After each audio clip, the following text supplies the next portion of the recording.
In the world of R&B, some voices were never supposed to disappear.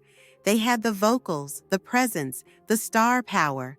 But one by one, they faded, not because they lost their touch, not because the music changed, but because they dared to speak. In the music industry, there's an unspoken rule.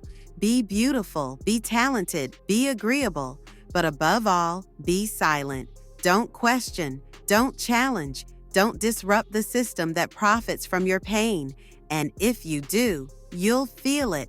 The radio stops spinning your records, your budget vanishes, the label doesn't return your calls, and slowly you become a name people whisper about in the past tense.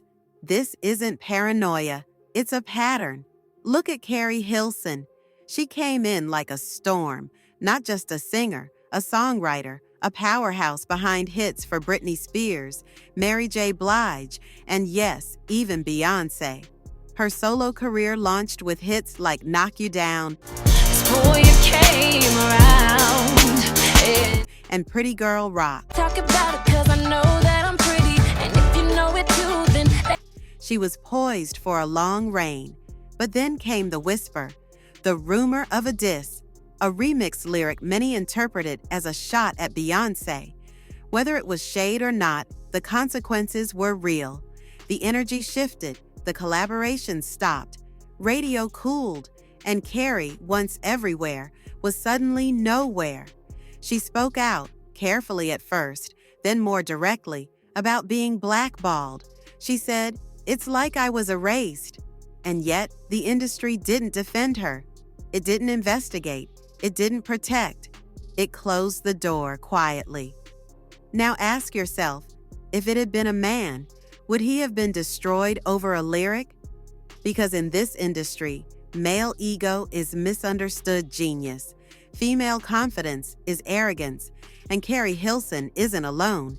Take Tinashe, a woman born to blend genres, not follow them. Her debut album Aquarius was fresh, experimental, full of promise. Critics loved it.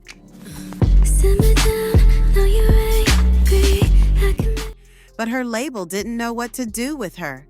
Too pop for R&B radio, too R&B for top 40.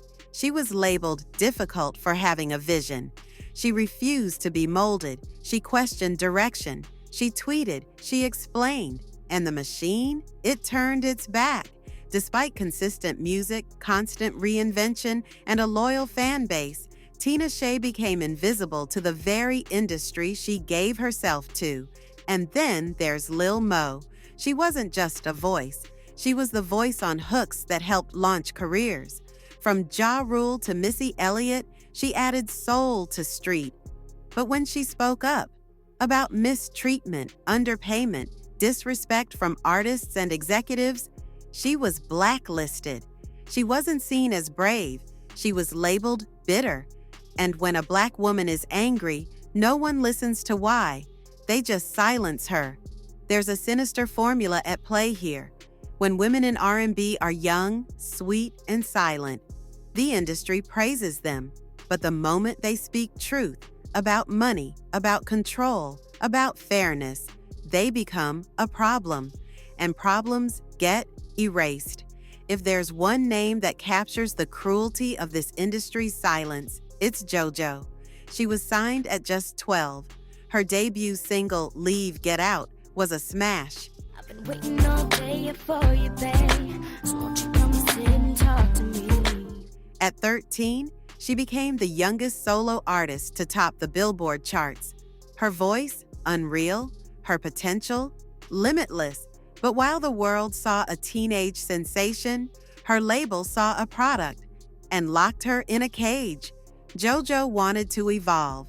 She wrote, she recorded, she begged. But the label wouldn't release her music. For 7 years, she was legally barred from sharing her own work. She wasn't shelved because she lacked talent. She was silenced because she wanted creative control. By the time she finally escaped her contract, the damage was done. The industry had moved on. The press labeled her washed. But washed by what? Not by failure, by a system that threw her away the moment she refused to be obedient. And yet, JoJo fought, re-recorded her early albums, rebuilt her reputation, but the spotlight never returned quite the same way. Then there's Dawn Richard, one of the most gifted yet overlooked creatives in modern R&B. First with Danity Kane, then with Diddy Dirty Money, Dawn was a force, vocally, visually, creatively. She didn't just sing, she created. She pushed boundaries, she brought ideas, she wanted input. And that was the problem.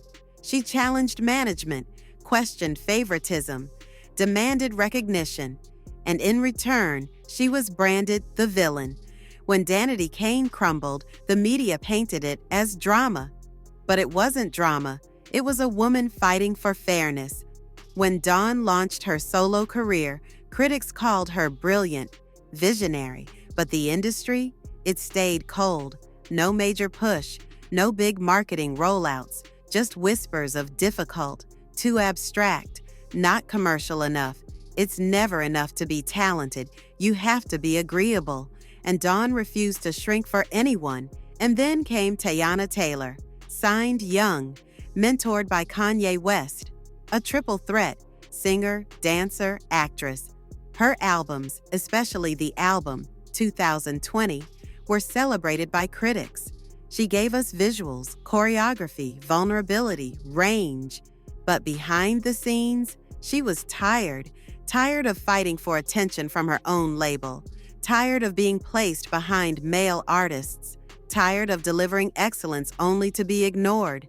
In 2020, Teyana posted a heartbreaking message. She said she felt unappreciated, overlooked, and exhausted.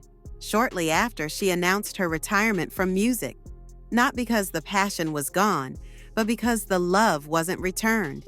Imagine that, a woman delivering her best work with critical acclaim, but leaving because she felt invisible.